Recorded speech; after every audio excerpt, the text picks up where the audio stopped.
Hey guys, Kate here. One of my absolute favorite things about growing and building a business is hiring team members.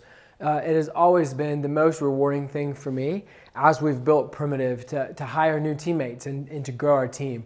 And so consequently, we've learned a lot about what to do and especially what not to do.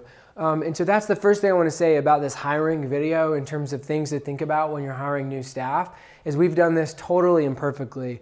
We've got a lot of people who we either had to let go from the company for a variety of reasons, or people who have left. And so a lot of what we've learned, a lot of where we are today, 8 years in to growing our company, is really a culmination of what we've learned from the things we've not done well. Certainly there's been some things we have done well and that are still a part of what we're doing now, but most of what we're doing now has really been informed by failure.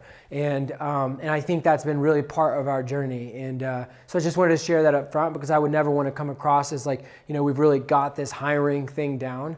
And so we've really learned from our past. But I want to share a little bit about some of the things we have learned and some of the things that we do now as we go through the hiring process, in hopes that maybe it'll help you as you figure out and consider how you are going to continue to build your own team.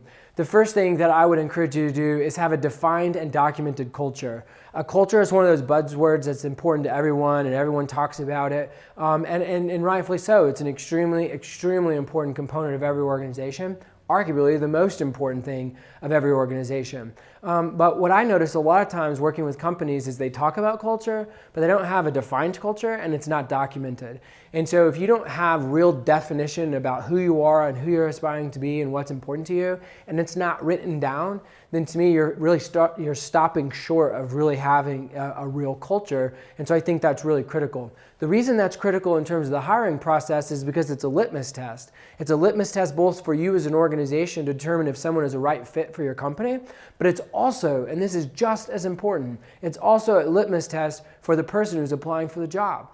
It's not a bad thing if a person who maybe has the right qualifications and competencies looks at your culture and really doesn't feel a fit there, or doesn't feel like they would be a natural fit for that culture. That's a major win, right? Even if it's someone saying, hey, I don't think you guys are right for me, or if we're saying, hey, we don't think you're right for us. Knowing that ahead of time saves a lot of time, a lot of energy, and a lot of pain in the long run when you go through that right process. The second thing that I think every organization has to have as it relates to the hiring process is someone who owns it. It took Primitive a long time to realize this, in fact about 7 years.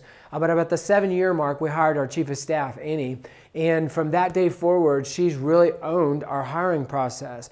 And I think that's really critical. If you don't have someone who's owning how you're going to handle it and the process you're going to go through and communication and all these types of things, then it ends up being really fragmented and splintered, and it dramatically increases the likelihood that it's not going to go smooth and that it's not going to work.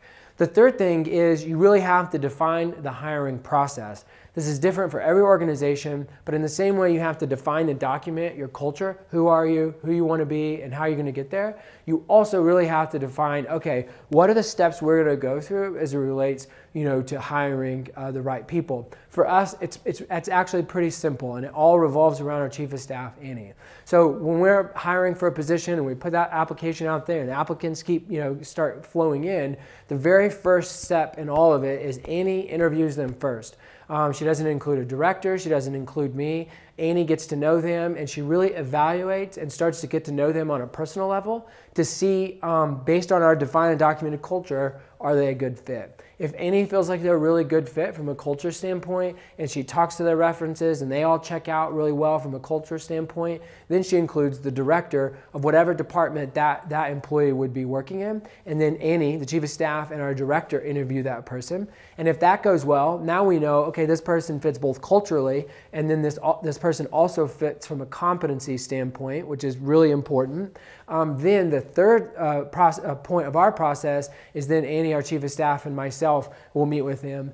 I like doing that, one, because I want to tell our story. I want them to know who Primitive is and where we've been and where we're trying to go. I want to hear from them personally about their background and who they are. And I want to really kind of vet that against what I've been told by Annie in her interviews and what the director is sharing with me about that person. It's just kind of like the final check to see, does this person really fit our organization, and have we really done our due diligence, both for their sake, which is really critical, as well as for our team and our organization's sake. And so that's a bit about our process.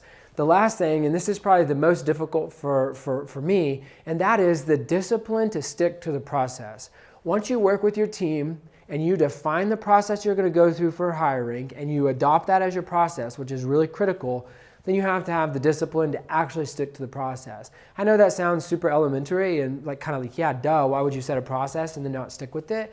And I think that it's been a really difficult thing, that when we get really excited, about someone we meet, or there's a real urgency to fill a position, sometimes we can shortchange the process, and very rarely does it go well for us. And so, you can't forget the critical component of the discipline to stick with the process and to follow the process as it relates to hiring. And I think it'll really save you a lot of headaches. So I hope you enjoy hiring people at your organization and growing your team as much as we do. And I hope this video will help you kind of think through critically your own process, and hopefully it'll add value to you as you continue to grow your business. Thanks for listening.